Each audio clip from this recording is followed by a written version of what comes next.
Bonjour, dans cette vidéo très courte, je vais vous montrer comment lancer et arrêter l'interface graphique sur CentOS. Alors la distribution CentOS a toujours été une distribution très prisée des administrateurs, système et réseau. Alors elle est d'autant plus qu'après son association avec Red Hat, c'est aujourd'hui une distribution très stable et particulièrement aboutie. Elle n'est pas particulièrement réservée aux utilisateurs standards. Elle relève plus du monde professionnel. Et dans ce monde, on trouve de grands adeptes de la ligne de commande. Alors certes, oui, l'interface graphique est une vraie faille de sécurité. Après, de là à dire que c'est un gouffre en ressources, bon, quand on utilise un bureau Blackbox ou au pire XFCE4, on peut pas dire que votre serveur avec ses 250 Go de RAM va vraiment en souffrir. Pour ceux qui connaissent déjà pas mal de choses à ce sujet, vous retrouverez le timecode de cette vidéo dans la description, ce qui vous permettra de vous rendre directement à la rubrique voulue. Alors je vais pas dire le contraire, je suis un grand utilisateur de la ligne de commande. Alors parfois je passe même par des solutions un peu compliquées, alors qu'il serait probablement plus facile de faire autrement, mais comme tout le monde. Et justement, de toute façon, c'est le résultat qui compte. Tout le monde n'est pas forcément utilisateur de la ligne de commande. Même le plus pur et le plus dur des geeks a ses faiblesses. Aujourd'hui, le monde de la gestion informatique est si étendu qu'il est impossible de tout maîtriser. Alors, est-ce qu'il vaut mieux savoir configurer correctement un pare-feu, SE Linux, LVM, recompiler le noyau ou tout ce qu'on voudra d'autre depuis l'interface graphique, ou savoir configurer le pare-feu en ligne de commande, mais faire de votre serveur une passoire? Donc ça reste un choix. Alors bien sûr, tout peut se faire depuis la ligne de commande. Le discours, on l'a déjà entendu, on fait du Linux ou on va voir autre part. Ça, certainement. Mais en attendant, justement, les systèmes d'exploitation avec interface graphique ont encore une longue vie devant eux, surtout en fermant la porte aux utilisateurs qui voudraient s'aventurer ou se perfectionner sous Linux. Alors bien sûr, le débat est sans fin, mais on peut quand même trouver un compromis à tout ça. Pourquoi pas, quand on en a besoin, on démarre l'interface graphique, puis on l'arrête quand c'est fini. Alors c'est pas encore l'idéal, mais c'est déjà un bon pas vers l'avant. De toute façon, sur ce sujet, les points de vue divergent. Donc le besoin de lancer et arrêter l'interface graphique sera toujours présent. Cette vidéo, qui ne dure que quelques minutes, montre comment s'y prendre justement pour y arriver. La première méthode que je vais montrer ici n'est pas nouvelle, c'est d'ailleurs la solution utilisée dans la plupart des systèmes d'exploitation et notamment sur les distributions tirées de Debian. Il s'agit de passer en init 3. Alors le sujet n'est pas de discuter sur les différents modes de l'init ou run level, comme d'autres aiment l'appeler. Pour faire court, il existe 7 niveaux de démarrage qui vont de 0 à 6. 0 étant l'arrêt et 6 le mode de redémarrage. Le mode 3 est le mode multi-utilisateur sans interface graphique. Et pour terminer, le mode 5 est celui avec interface graphique. Bon, j'ai fait court, mais j'ai dit le principal. Donc j'avais justement fait une vidéo à ce sujet. Pour plus de renseignements là-dessus, je vous invite à la regarder. J'y parle entre autres de la modification du grub pour un démarrage en mode texte. Pour l'utiliser, rien de plus simple. On passe en mode terminal, puis en sudo ou depuis le compte route, et on tape la commande init 3. Et là on tombe sur un terminal, et ça c'est de la ligne de commande, on est bien d'accord. Le poste va alors passer en mode texte et arrêter l'interface graphique. Dans l'autre sens, depuis le mode texte, en tapant init 5, va permettre de revenir à l'interface graphique.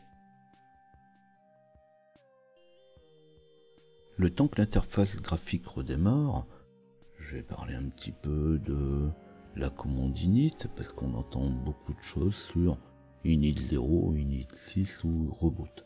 Il m'est arrivé d'entendre dire que ce n'était pas bon pour le système d'utiliser telle ou telle commande. Alors en réalité, ce sont toutes les mêmes. Certains disent qu'il vaut mieux taper reboot plutôt que de taper init 6. Alors là, je dis stop. Il faut oublier un petit peu toutes ces sottises, pour pas dire conneries qu'on entend et qu'on lit sur l'internet. C'est tout comme la commande qu'on va voir maintenant. Dans les services CentOS, CentOS met à disposition des scripts qui permettent de sélectionner par défaut l'arrêt sur l'interface graphique ou le mode multi-utilisateur, ce qui correspond à init 3 ou 5. Alors justement, sur CentOS, on utilisera plus facilement la commande systemctl plutôt que la commande service.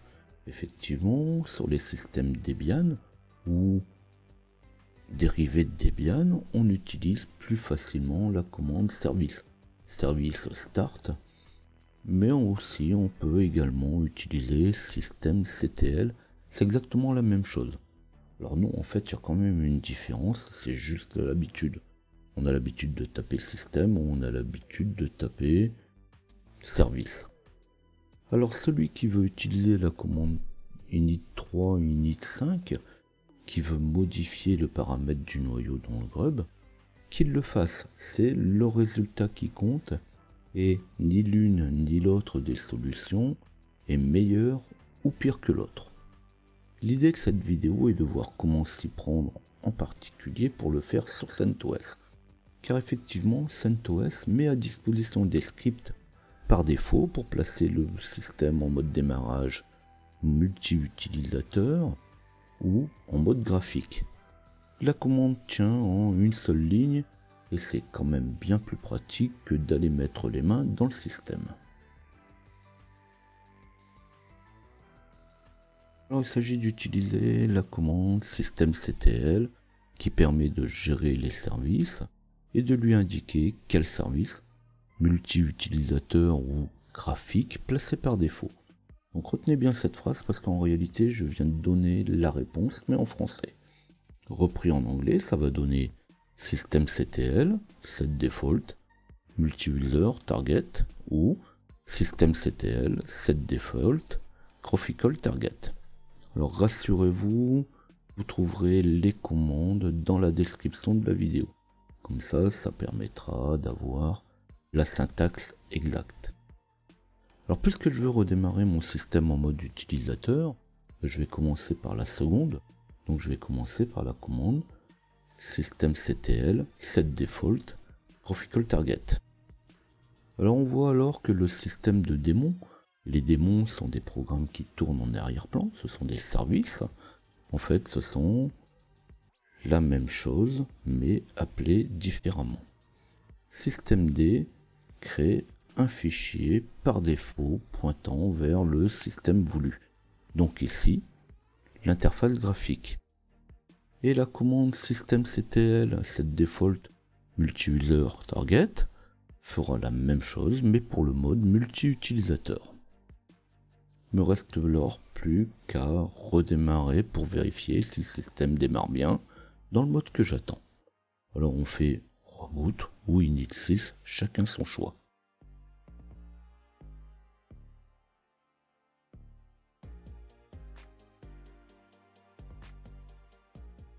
Bon, bien sûr, pas de surprise, c'est comme je m'y attendais, le système redémarre comme je lui ai demandé, en mode texte. Je pourrais alors me connecter et lancer l'interface graphique en tapant init 5. Par la suite, suivant les besoins, je pourrais laisser le poste de travail démarrer dans cet état ou le remettre comme précédemment en utilisant la commande systemctl set default graphical target.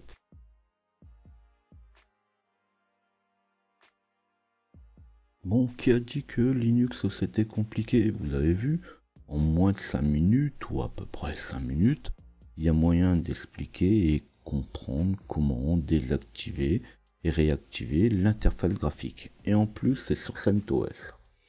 Alors bien sûr, tout n'est pas toujours aussi facile. Dans mes prochaines vidéos, vous manquerez pas de retrouver encore et toujours du Linux.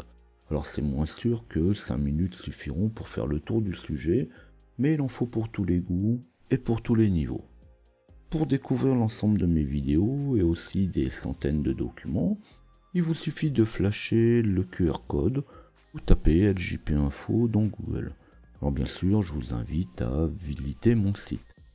Suivant que cette vidéo vous aura intéressé, pensez à donner un coup de pouce et n'hésitez pas à vous abonner à la chaîne si vous désirez retrouver d'autres vidéos. Alors je comprends bien qu'un grand nombre d'entre vous n'auront pas forcément tout compris. N'hésitez pas à laisser des commentaires ou poser vos questions si vous aviez des besoins particuliers ou besoin plus précision sur les explications données. Alors on me demande régulièrement si je peux faire un tuto, alors pas uniquement et pas forcément vidéo, sur certains sujets comme le DHCP, les DNS, SE Linux et plein d'autres.